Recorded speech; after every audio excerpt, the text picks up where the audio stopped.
Hello everyone, and first of all I would like to express my greatest appreciation to the organizers of the conference for the opportunity to give a presentation.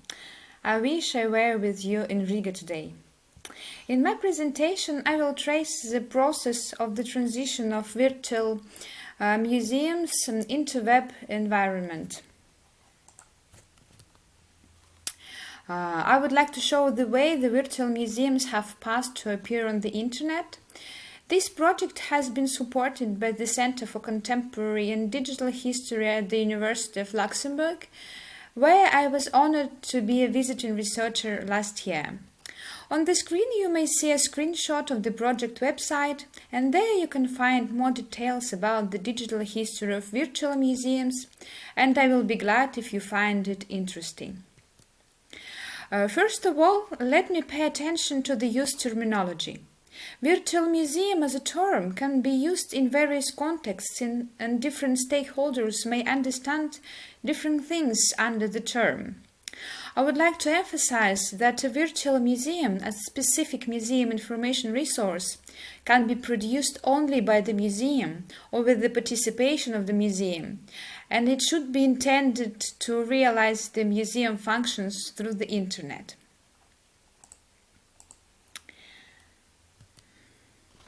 I would like to begin with an idea that since 50s and 60s of the last century, the technologies has been kicking off the mainly processes related to informatization and computerization, including museum sector.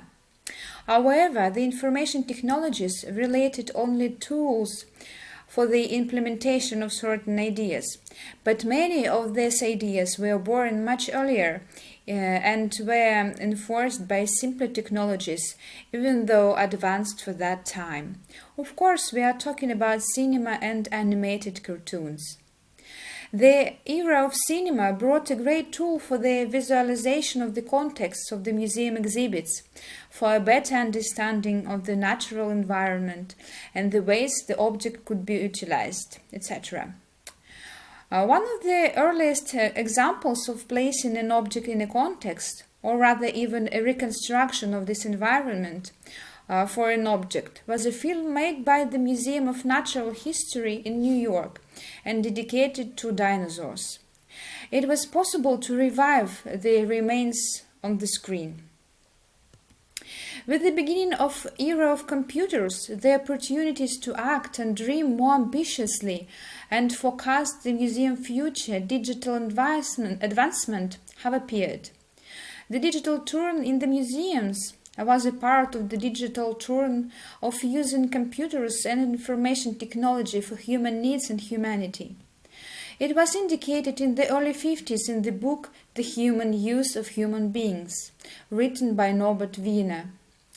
Nobel laureate twice mentioned the museums, highlighting the importance of information dissemination and the point to turn the computer technologies towards the needs of society. The process of inventing a virtual museum consisted of two main directions related to the concept in general and experiments with new technology applied to the museum. There were many interesting discoveries and findings on the way. Already in the 60s, there could have been a digital revolution in museums associated with the development of the famous educational Plato platform at the University of Illinois that have been in use since 50s.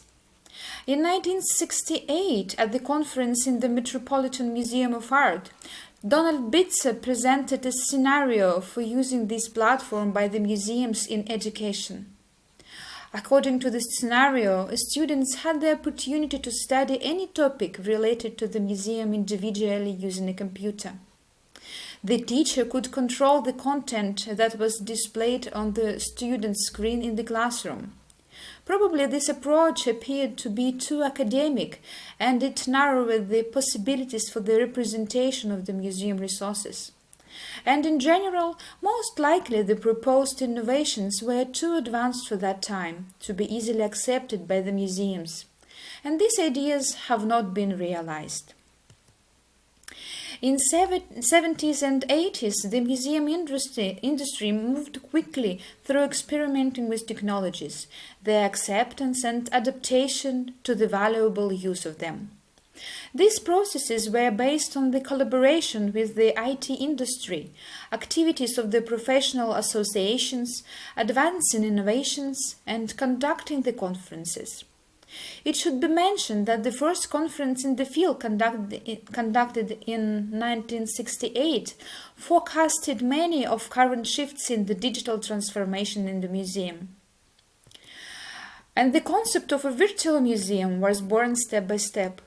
It was largely associated with the idea of going beyond the boundaries of the usual, turning the museum into a public domain. An honored architect, Le Corbusier, introduced the idea of expanding the physical space of the museums through the development of architecture. On the slide, you can see examples of the sea snail and labyrinth that inspired him to the endless development of the museum space and the plans to expand the National Museum of Western Art in Tokyo. Not all of his ideas were put into practice, but they have an important symbolic meaning for understanding the trends of the time. The coming of virtual museums is associated with the ability to reproduce museum objects, creating a copy for delivering to the public. In the vision of André Malraux, the idea of the museum without walls manifested the spread of museum activities outside museums, creating a sort of museum extensions of the new type. Printed catalogs of reproductions, the ability of buyers to collect separate reproductions and shape their own collections according to their taste became the first experience of passing a previously elite process of shaping the collection into the hands of ordinary citizens, with a certain degree of the convention, of course. The idea of museum without borders was continued by the concept of an extended museum. Experiments with multimedia and alternative ways of representation of museum collections created a new space separated from the museum, where the viewer could interact with reproduced museum objects. Nicholas Negroponte and Steve Gano can be considered as pioneers of museum interactive multimedia. Steve Gano posted a key challenge for museum multimedia developers to create a product that could be used by non-specialists. The transition from analog video formats to interactive multimedia content was noted by James Sheldon, who introduced the term value-added video as an increment to the simple video of the previous period. In the 80s, Sheldon created two interactive multimedia discs for Edison Gallery of American Art. The museum could not exhibit the plates from the Maybridge collection in their traditional form. So, one disc included a specially recorded video based on numerous plates depicted the horse movement. Another advantage of Sheldon's product was the development of user-friendly interfaces for comfortable use of the museum multimedia. A technological breakthrough, the widespread use of a personal computer, and cheaper technology have allowed museums to more actively expand their audience. The microcomputer revolution has given impetus to the development of an interactive museum multimedia. In the early 90s, multimedia CDs became one of the favorite souvenirs for museum visitors as an opportunity to bring home their impressions. As one of the best museum multimedia products was recognized the compact disc Treasures of the Smithsonian.